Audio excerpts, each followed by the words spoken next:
Assalamualaikum para pecinta militer, apa kabar kalian semuanya? Ya, tentu saja mudah-mudahan saja kita semua dalam keadaan sehat walafiat dan terus menjaga protokol kesehatan ya guys. Luar biasa guys. Nah guys, sebagai negara kepulauan, kekuatan pertahanan bawah laut merupakan hal yang kian penting ya guys bagi negara kita, Negara Kesatuan Republik Indonesia guys ya, mengingat pulaunya sangat banyak guys ya, luar biasa. Bahkan kabarnya di ujung Pulau Sumatera ada lahirnya pulau-pulau baru juga guys, luar biasa guys. Nah, maka dari itu berbagai peristiwa yang berpotensi menjadi ancaman dari bawah laut perlu juga untuk sangat perlu ya kita cermati guys. Setidaknya terdapat 3 peristiwa penemuan drone bawah laut guys dalam kurun waktu setahun ke belakang ini guys, yang perlu dinilai sebagai ancaman guys ya. Jangan duduk santai saja, kita perlu untuk mengantisipasi ini dan terus waspada guys ya. Ya, yang mana guys, peristiwa pertama adalah penemuan Sea Wing UUV atau Unmanned Underwater Vehicle milik China di sebuah pulau dekat Laut Cina Selatan guys. Dan yang kedua guys, pada Januari 2020 guys ditemukan juga di Jawa Timur. Sedangkan terakhir kali adalah yang baru-baru ini di perairan Selayar, Sulawesi Selatan pada 20 Desember 2020 yang ditemukan oleh seorang nelayan.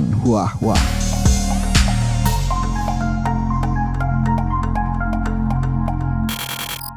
Nah, sangat mungkin guys selama ini sudah banyak sekali guys ya drone yang berkeliaran di wilayah Indonesia untuk mengambil data-data penting geografis dan potensi laut Indonesia, hanya saja mungkin tidak terdeteksi guys ya. Ya, artinya keamanan maritim kita sangat rentan untuk disusupi. Wah. Ayolah kawan, pemerintah, mari kita tingkatkan lagi keamanan bawah laut kita. Mengingat laut kita begitu kaya, alam Indonesia luar biasa guys. Luar biasa guys ya. Harus benar-benar kita waspadai, kita jaga dengan sebaik-baiknya guys ya. Luar biasa. Nah guys, mengapa kita perlu meningkatkan bawah laut ya? Tentu saja bukan hanya ikan, mungkin mutiara, banyak sekali kekayaan alam Indonesia yang berada di bawah laut guys ya. Yang mana guys, bawah laut adalah pusat pertahanan yang paling sulit dideteksi guys dan diserang musuh karena posisi dan mobilitasnya bisa jauh lebih mudah dirahasiakan tanpa harus repot menyiapkan penyamaran seperti di darat. Bandingkan saja dengan kekuatan pertahanan di darat guys. Luar biasa ya, memang paling sulit untuk melindungi bawah laut guys.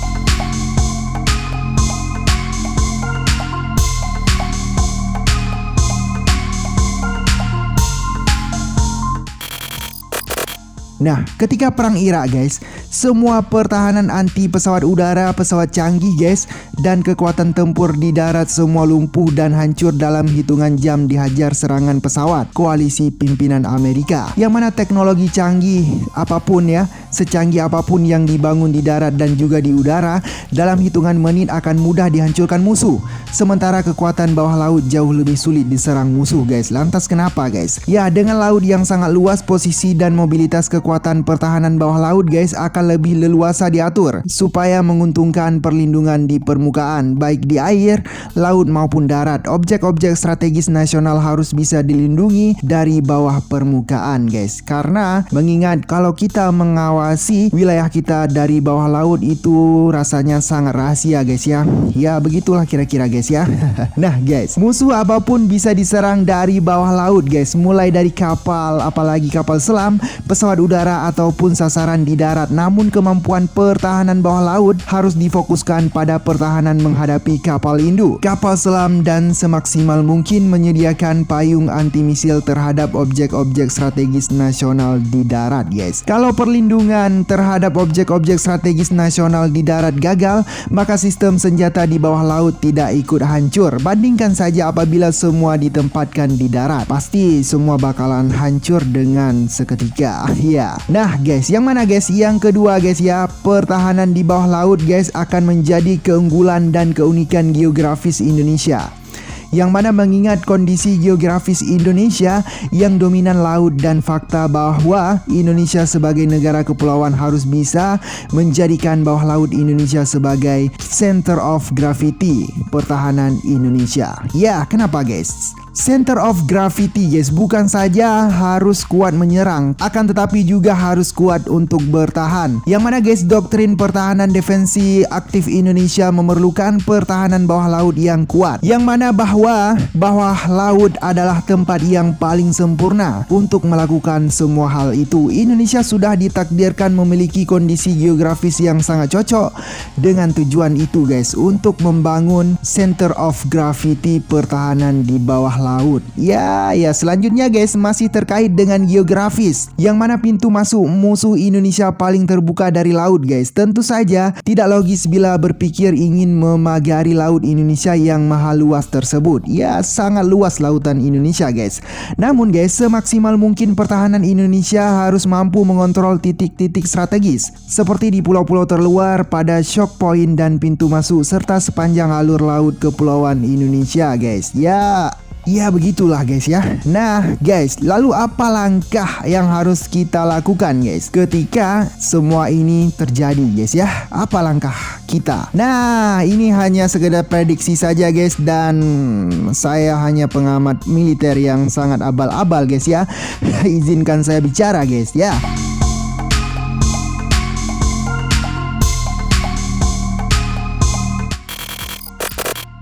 Yang mana guys, yang pertama yang perlu kita lakukan dalam beberapa tahun ke depan, Indonesia harus memikirkan untuk memprioritaskan kemampuan akuisisi kapal selam canggih, bila bisa yang bertenaga nuklir. Ya, luar biasa ya, tugas baru buat Menteri Pertahanan guys. Nah, kapal selam bertenaga nuklir bisa menyelam bertahun-tahun guys tanpa harus isi ulang bahan bakar. Yang mana saat ini hanya Amerika Serikat, Rusia, dan beberapa negara anggota NATO seperti Inggris yang memiliki kapal selam bertenaga nuklir itu. Nah, yang mana guys, akuisisi ini akan sangat sulit guys, tapi bila bisa dirintis akan sangat vital bagi Indonesia sebagai negara kepulauan. Tentu saja kapal selam ini harus dilengkapi dengan senjata peluru kendali yang canggih, termasuk untuk menyerang sasaran di darat dan juga di udara. Nah, sedangkan yang kedua yang perlu kita lakukan adalah Indonesia harus mulai memprioritaskan akuisisi lebih banyak akan drone bawah air, baik untuk pemantauan maupun untuk serangan dengan senjata taktis guys. Dan yang ketiga guys, semua kekuatan bawah laut harus dilengkapi dengan infrastruktur pangkalan bawah laut yang tentu berbeda dengan pangkalan kapal biasa agar faktor kerahasiaannya bisa dijaga dengan maksimal. Dan selanjutnya keempat, sumber daya manusia guys, yang sangat penting juga ya. Riset dan pengembangan merupakan komponen yang wajib dibangun secara simultan. Penelitian yang pertama yang harus dilakukan adalah memetakan dengan cermat kontur bawah laut Indonesia dan merencanakan posisi yang tepat bagi posisi pertahanan bawah laut Indonesia. Nah, yang mana guys, penelitian kedua yang harus dilaksanakan bersamaan adalah mengkaji jenis dan tipe dari sistem senjata yang tepat ditempatkan di sekitar titik yang telah dipetakan tersebut. Risiko dari pembangunan kekuatan bawah laut adalah kuantitas personel TNI Angkatan Laut harus dikalkulasi ulang untuk mengawaki armada kapal selam dan armada drone bawah permukaan. Yang mana guys, proyeksi TNI Angkatan Laut ke depan sebaiknya diarahkan pada kekuatan armada kapal selam dan armada drone bawah laut. Indonesia harus berpikir out of the box, meninggalkan postur Angkatan Laut konvensional yang terlalu fokus di permukaan dengan kerawanan dan kerentanan yang tinggi bila dihajar musuh guys. Wah. Dan yang kelima guys ya, yang terakhir ini ya, yang paling penting dari semua itu adalah political will. Ya, tentu saja semua komponen bangsa di pemerintahan, DPR, lembaga riset pertahanan, kelompok NGO pertahanan, dan kelompok sipil harus bisa mendukung agar semua ini bisa terwujud guys. Pertahanan laut Indonesia kelak akan menjadi game changer jika dapat diwujudkan segera di masa depan. Luar biasa ya. Indonesia memang negara yang sangat kaya akan alam ya, daratan dan juga lautan yang sangat kaya guys ya. Perlu kita waspadai akan musuh-musuh yang menyusup. Jangan sampai kecolongan. Ya.